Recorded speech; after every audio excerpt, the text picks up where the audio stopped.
সূর্য, তোর বুটের তুই সবাইকে বলিস নে মমিন আসেনি কেন? আমি সবাইকে বলেছি দাদা, ওই মমিন পিএইচডির মিটিং এ গিয়েছে। এই সাল্লু, তোর বুটের খবর কি? আমার বুথের সবাই এসছে দাদা, ওই মাস্টার মশাই আসেনি। ও আমার মুখের উপর বলে দিল যে আপনার মিটিংও আসবে না।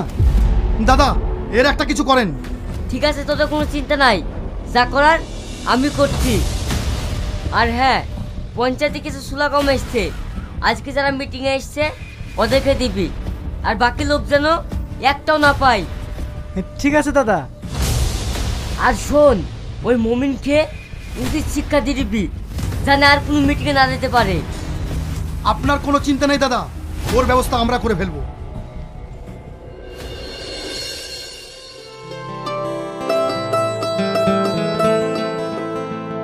কিরে শ্রাবণী, কোথায় গেলি? কিছু বলবো আব্বা? আরে আমি যে সেই গ্রামার বইটা খুঁজে পাচ্ছি না।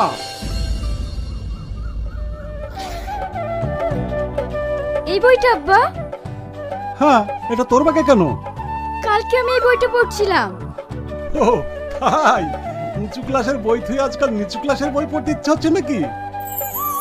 আব্বা, এখন সবাই নতুনকে পেয়ে পুরাতনকে ভুলে যেতে চায়।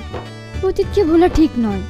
অতীত না থাকলে আমাদের বর্তমান সময়টা কি তা আমরা জানতেই পারতাম না। কি মাস্টার মশাই, ভালো আছেন তো? স্কুলে যাবেন বুঝি?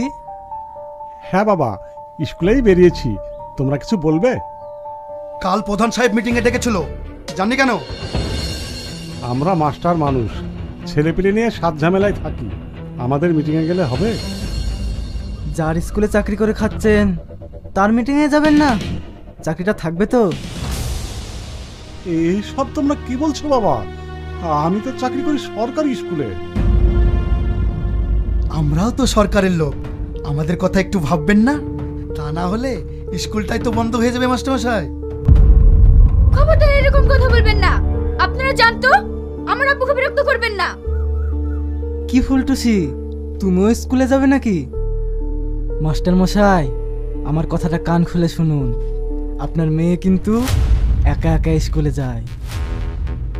মানে তোমরা কি বলতে চাইছো? আমরা যেটা বলতে চেয়েছি আপনি সেটা বুঝতে পেরেছেন। মাস্টারমশাই, আমরা তাহলে আসছি।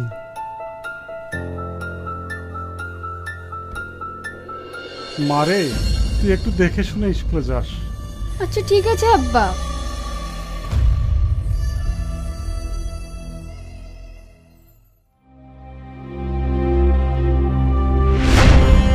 কি মমিন বাবু, বড় নেতা হয়ে গেছেন দেখছি। এইসব তোমরা কি বলছো? কাল পিএইচডির মিটিং এ গিয়ে আমাদের বিরুদ্ধে তো ভালোই বক্তব্য দিচ্ছিলেন। বাস না থাকলে বাঁশি বাজবে তো? এইসব তোমরা কি বলছো? আমাদের নিজস্ব কোনো স্বাধীনতা নেই। আমার যে দল ইচ্ছা আমি সেই দল করব। এটা স্বাধীন ভারত।